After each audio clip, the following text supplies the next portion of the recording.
imagine stepping into a world that's, well, completely reshaped. A clean slate after some huge global event. What new rules would you even have? What promises would be made? Today, we're doing a deep dive into Noah's covenant and lineage. We're looking at these ancient texts that don't just talk about survival. They really reveal how life and society got set up again after this massive cataclysm. Indeed. And these sources, they give us this really unique window, right into the immediate aftermath. They lay out specific divine directions for how humanity should move forward. Right. They detail this incredible, enduring promise that actually includes every living creature. And then, maybe a bit surprisingly, there's this pretty significant family drama that unfolds. Yeah, that part's unexpected. And it really sets the course for future generations in its own way. It's such a rich story. So our mission here for this deep dive is to pull out the key insights, maybe some surprising facts about how this new world was established, what responsibilities people were given, and, the lasting impact of that family situation. Okay, let's unpack this. So we start right at the beginning. The very first commands given to Noah and his sons. They step out onto this, new earth. The text says they were blessed and told straight away, be fruitful and multiply and replenish the earth. Yeah. This wasn't just like, try not to die out, was it? What does this first directive really tell us about humanity's job in this new world? Well, it immediately positions humanity as active agents in repopulating and essentially rebuilding the world. It's a role of stewardship, maybe even dominance. And what about the animals? The text talks about a shift there too, right? It says, the fear of you and the dread of you shall be upon every beast, and that they're delivered into human hands. Right, that's a fascinating part. It suggests a real change in the relationship. Perhaps less harmony, more hierarchy. And alongside that, there's a fundamental shift in what humans can eat. Ah, yes, the food. Before the flood, our texts generally point to a plant-based diet. But now, it explicitly says, every moving thing that liveth shall be meat for you. Even as the green herb have I given you all things. Wow, okay, so anything that moves is now on the menu. Essentially, yes. It's a pretty stark change, maybe reflecting a harsher reality, where survival needed more options. But right after giving permission to eat animals, there's this immediate, very specific restriction. But flesh with the life thereof, which is the blood thereof, shall ye not eat. Why? Why focus on the blood right away? That's a crucial point. It raises this important question about the value placed on life itself. The text goes on to say, surely your blood of your lives will I require. It talks about requiring it from animals and from humans.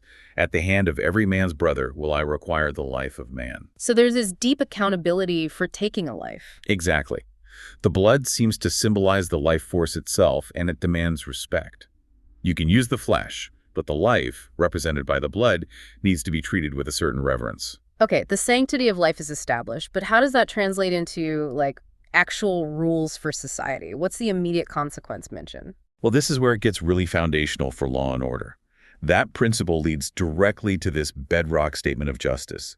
Whoso sheddeth man's blood, by man shall his blood be shed. Right. An eye for an eye, essentially, but specifically for human life. Precisely. And the reason given is profound. For in the image of God made he man. That's the justification. It's not just arbitrary. It's because human life has this inherent, unique value derived from its divine creation. So that image of God phrase is doing a lot of work there. It's the basis for human dignity. It really is. It can imply moral capacity, reason, a special role. It's packed with meaning. And then right after establishing this principle of justice, the command to reproduce is repeated. Be ye fruitful and multiply. Bring forth abundantly in the earth. So if we connect the dots here, these first rules are basically the blueprint for Civilization 2.0, right? They define humanity's place, what they eat, the value of life, and the basis for justice. All pretty essential stuff for starting over. Exactly right. They are the ground rules for a functioning world after the slate's been wiped clean. Okay, so the basic rules are set, but you'd imagine people might still be feeling a bit shaky, after everything. Was there some kind of bigger promise made? Yes. And that leads us to the covenant, a really grand, overarching promise. The sources describe God establishing a covenant, a beret, a formal agreement with Noah. Not just Noah, though. No, and this is what's extraordinary. It's with Noah, his seed after you, and this is key. Every living creature that is with you, of the fowl, of the cattle, and of every beast of the earth, everyone who came out of the ark. Wow, so the animals are included in this formal agreement. Explicitly. It's with every living creature of all flesh. The scope is just immense. It tells you something about the value placed on the entire created order, not just humanity. And what was the actual promise? The core of the covenant. The core promise, stated very clearly, is that all flesh shall not be cut off any more by the waters of a flood. Neither shall there any more be a flood to destroy the earth. It's a divine guarantee against that specific kind of global catastrophe happening again. A promise of stability for the whole planet, basically. You could say that, yes. Stability from world-ending floods, at least. And to make sure nobody forgets, there's a sign, right? A token, as the text calls it. That's right. The bow and the cloud, the rainbow. The text says when God brings a cloud, the bow will appear, and God will remember this everlasting covenant. So the rainbow isn't just pretty. It's meant as this constant, visible reminder of that promise for God and for all living things, I suppose. Exactly. It's described as an everlasting covenant, and the rainbow is its universal, perpetual sign, a cosmic reminder against that specific form of destruction. It's quite a powerful image. Okay, so we have the rules, we have the big promise. Now let's zoom in a bit to Noah's immediate family, his 3 sons, Shem, Ham, and Japheth. The progenitors of the post-flood world. The text says, of them was the whole earth overspread. And it specifically points out that Ham is the father of Canaan. That detail feels like it's placed there for a reason. It definitely becomes important very quickly. Foreshadowing, perhaps. Because then things take a surprising turn. Noah plants a vineyard, becomes a farmer. And husbandman, yeah. And then he drank of the wine and was drunken, and he was uncovered within his tent. This feels like more than just an embarrassing moment. In that cultural context, yeah, public nakedness, especially of a patriarch, was a serious breach of dignity. It could imply vulnerability, disrespect, even a loss of status. And then comes Ham's action. Right. Ham saw the nakedness of his father and told his 2 brethren without. He sees it and then he broadcasts it. Exactly. Yeah. Which contrasts sharply with what Shem and Japheth do. They take a garment, walk backwards so they don't see him, and cover their father up. They actively try to preserve his dignity. Precisely. Their actions show respect, filial piety. They avoid the transgression Ham committed, both the seeing and the telling. So Noah eventually wakes up, figures out what happened. The text says he knew what his younger son had done unto him. What happens then? This knowing leads to some really heavy pronouncements. First, there's a curse. But interestingly, it's not on Ham directly. It's on Ham's son, Canaan. Cursed be Canaan, a servant of servants shall he be unto his brethren. Why curse the son, not the father? And what does servant of servants even mean? That's been debated for centuries. Some see it as deflecting the curse from one of the main progenitors. Others see Canaan as representing a specific group later on. Servant of servants implies the absolute lowest status, a profound and lasting subordination within that ancient social structure. Wow, okay. And then there are blessings. Yes, blessings for the other 2 sons.